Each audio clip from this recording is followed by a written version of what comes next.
excited to play at home for the first time? I am. New season, first home opener.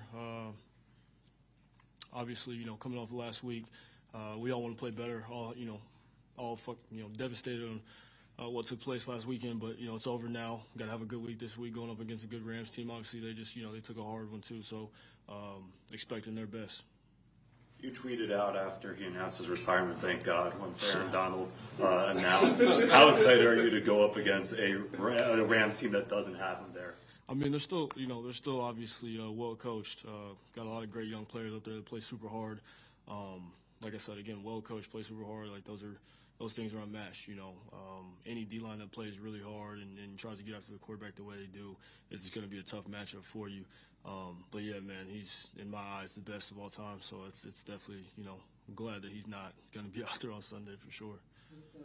With Jonah going down, I mean, you guys finally get a chance to play all together, and that's already kind of jacked up. I know you're going to play with whoever's there, and you have experience with Beach, but does this impact anything at this point where you're already having to adjust? I mean, of course. I mean, it hurts anytime you're starting, when you're starting the linemen go down. But Beach has played. I don't know what year this is. They always joke about how he's, everybody's grandpa. But no, he's great though. Played a ton of football. I've obviously been around him, for quite some time now, so I'm very comfortable with him being in the game. But yeah, man, just very unfortunate and tough for Jonah to go out, especially the way he was playing, to begin that game. What kind of things need to, change or improve to go from what happened in the first three series to the second half? What kind of keep that first half going? I mean, the flow of the game. Obviously, we came out, hit them in the mouth pretty good.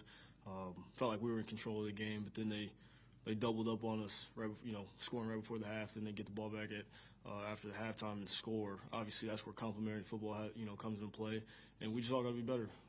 Obviously, as a team, we're all aware of that. So it's not, it's not pointing fingers. It's not any of that. It's, how can we do this? How can we get better? Understanding that, if we do get a stop, or we stop them to a field goal before the half, or we stop them coming out of the half, the offense doesn't have to sit on, sideline, whatever it is. And there's going to be days where, offense may not be pulling our, into the weight, and they're looking at us, but it's a team game, man. So, we just got to continue to get better. What has the communication been with you and Marv post game, going up to now?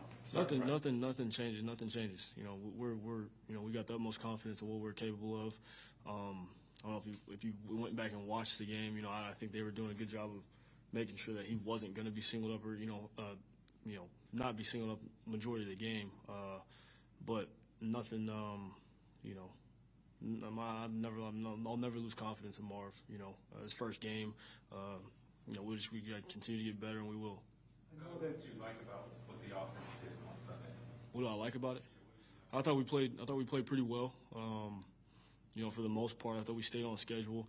Obviously, second half, I think we had 3 3-and-outs, and then the strip sack fumble. That those things just can't happen. Obviously, when you're playing on the road against a good team, that gets you beat, and that's what happened. I think if we don't have those and we stay on schedule and we move forward and get any points out of those drives, obviously against a guy like Josh and that offense and that team, you want to score touchdowns in the red zone, and that was a point of emphasis for us, and we didn't do enough. We didn't score enough, so that's I think those are a couple of reasons why we lost the game. I know that there were fewer passing touchdowns this week and then many years before around this. The league? Down, yeah. And I'm wondering, since you came into the league, obviously teams have always had the 2 high safeties as an option. Mm-hmm. Do you feel like that's getting teams are going to that more and more and just saying, we're just never going to get beat? Yeah, I feel like we've kind of got that that treatment a lot since I've been here. Bend but don't break, and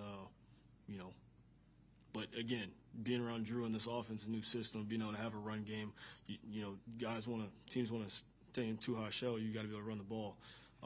If they are going to do that, that's the answer to beat that. But we just can't allow that. If they wanted to do that the whole game, which they did a majority of the game, we got to be able to run the ball.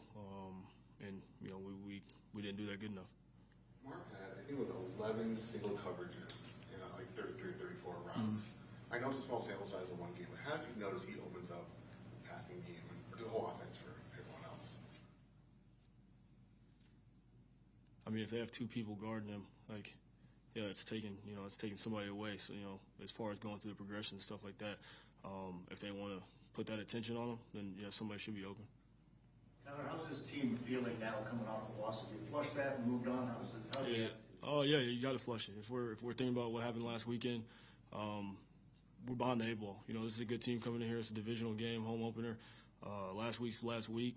This is round 2. So. Early in the game, it seemed like you were doing really well, being patient, going through your reads, finding guys. The flip side of that is maybe if you're too patient, you can take a sack. How did you feel like you did with that balance of patience? I want to say they brought 6 men whenever I took a sack, and then the one where Greg got the strip sack. It was it's going to happen. It's part of the game. I don't think. I'm not going to rush through my reads or anything like that. I'm trusting the pocket, trusting the guys up front. Obviously, they have good players as well, so sacks are going to happen. But no, it's my job to go through the reads. Gannon said he was impressed with how you guys responded over the last 48 hours to the loss in the film room and on the practice field. What have you seen that might speak to his confidence in you guys moving forward? Yeah, again, I think that was addressed today. Whether or not guys are focused on this week or last week, that can't be a thing. Going forward, you got to flush what happened. We had 24, 48 hours to get over what happened. Come Wednesday, you got to be ready to go on the Rams, next opponent. So that's the message. Any chances? I mean, I know you're seeing that cloud coverage on Marv and the too high. Any chances to go downfield anyway? Trust your guys. I know he looks covered, but I'm just going to go for it. Yeah, I think that comes with time, and obviously, you've seen it with guys like I played with Hop, and he's a guy that was one of those. Didn't really matter who was over there, or you just give him a chance, he's going to go up and get it. I think with time, obviously, it was my first game with Marv. We didn't get a lot of reps in the preseason. We didn't get any. So, yeah, we got to go out there and prove that we're capable of that. Is that time something that, is it like a short amount of time, a long amount of time? How do you kind of judge that? Or is it? No, I mean.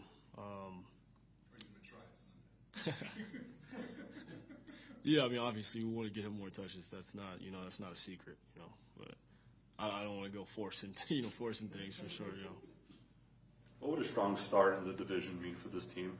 I think it'd be huge. Obviously, everybody's got their perspective and opinions on what where we're going to finish and stuff like that. But we know who we have in the locker room and what our mindset is. So a win this weekend obviously would put last weekend obviously it leaves a nasty taste in your mouth. But you win this weekend, you're really not even thinking about last week for sure. I know JG was saying, from his perspective, and he admitted that it may just be him. He doesn't see a rivalry in the division because all these games are important.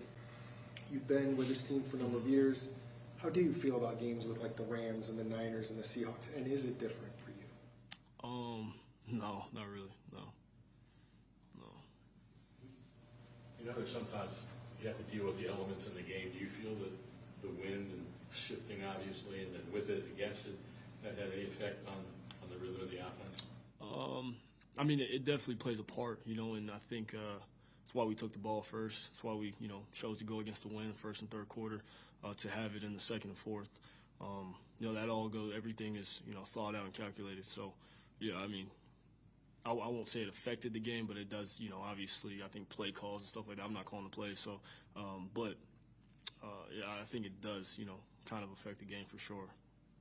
The Rams are a team you guys have not had much success with over the years, maybe even beyond your years here. Does any of that matter? No, obviously, I'm aware of it. But the past is the past, and this is total new team, total new game. Every game is different, and that's how I'm treating it. Given how the Bills played you in the second half, what were the things that you feel like you could have done better in that half? I think we all could have just executed better. That's what it comes down to. Ultimate goal is to win the game, and we didn't do that. So we all got to look in the mirror and see how we can get better. Thanks, Kyler. Thanks, guys.